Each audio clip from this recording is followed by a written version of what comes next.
Supreme court में बुशरा बीबी और साबिक चीफ जस्टिस साकिब निसार के बेटे नजम साकिब की ऑडियो लीक से मुतालिक केस की समाअत। सुप्रीम कोर्ट ने इस्लामाबाद हाई कोर्ट को मजीद कार्रवाई से रोक दिया। इस्लामाबाद हाई कोर्ट के 29 मई और 25 जून के अहकामात मुअत्तल। सुप्रीम कोर्ट ने बुशरा बीबी और नजम साकिब को नोटिस जारी कर दिए। अदालत ने रिमार्क्स दिए कि इस्लामाबाद हाई कोर्ट के पास अज खुद नोटिस लेने का इख्तियार नहीं है। सुप्रीम कोर्ट ने वफाकी हुकूमत की दरख्वास्त पर ऑडियो लीक्स केस के रिकॉर्ड तलब कर लिए हैं। मजीद जानते हैं बशारत राजा से। बशारत, मुकम्मल अखबार बताइए आज की समाअत का। जी, ये सुप्रीम कोर्ट ने इस्लामाबाद हाई कोर्ट को ऑडियो लीक केस में मजीद कार्रवाई से रोक दिया है। सुप्रीम कोर्ट ने वफाकी हुकूमत की अपीलें समाअत के लिए मंजूर कर रही है और इस सिलसिले में सुप्रीम कोर्ट ने बुशरा बीबी और नजम साकिब को, जो साबिक chief justice of Pakistan justice Saqib Nisar के बेटे हैं, नोटिस जारी कर दिए।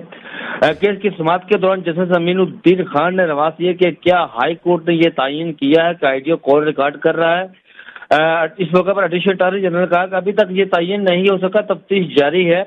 जस्टिस नईम अख्तर अफगान ने कहा कि बदकिस्मती से इस मुल्क में सच तक कोई नहीं पहुंचना चाहता।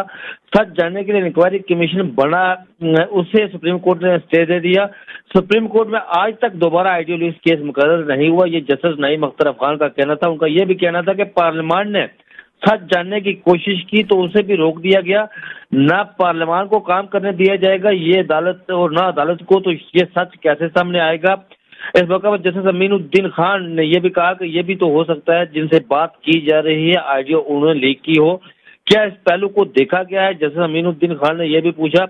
तो उन्होंने यह भी कहा कि आजकल तो हर मोबाइल में रिकॉर्डिंग सिस्टम मौजूद है और इस सिलसिले में हुकूमत की अपीलें मंजूर करते हुए 29 मई और 25 जून के अहकामात मुअत्तल कर दिए और बुशरा बेबी और नजम साकिब को नोटिस जारी कर दी। जी, वफाकी हुकूमत की अपीलें समाअत के लिए मुकर्रर कर ली गई हैं। बहुत शुक्रिया बशारत राजा।